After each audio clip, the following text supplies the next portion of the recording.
আসসালামু আলাইকুম।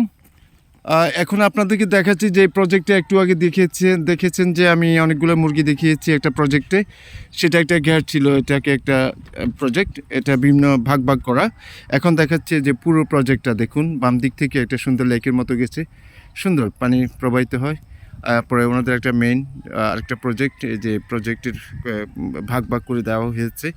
এইটি দেখতে অনেক সুন্দর লাগতেছে বাইরে থেকে। এই হলো প্রজেক্ট। এদিকে অবশ্যই একটু ভিন্ন আছে, বাট দেখতে জায়গাটা সুন্দর, এই জন্য এটাও দেখাচ্ছি। সর্ব মিলিয়ে এই প্রজেক্টটা অনেক ডেভেলপমেন্ট হয়েছে। আর এখান থেকে বেশ ওনারা এখান থেকে সাপ্লাই দেয় ডিম, মুরগি সব কিছু। ওনাদের এখানে অনেক হাঁসও আসবে শুনেছি, প্রায় অলমোস্ট মোর দ্যান 2000 হাঁস আসবে কালকে। তো এই যে টোটাল এই প্রজেক্টটা খুবই উন্নত একটা প্রজেক্ট। এখানকার আমাদের এলাকার যে চাহিদা আছে, ডিম, মুরগি, দেশীয় মুরগি, দেশীয় ডিম সব কিছুর একটা ওনারা এটা চাহিদা মিটাবে। এতে করে আমরাও উপকৃত হব, এলাকাবাসী উপকৃত হবে, আর কোম্পানি উপকৃত হোক, আমরা সেটা চাই। কোম্পানি যেন আরও বড় হয়। ধন্যবাদ দেখার জন্য।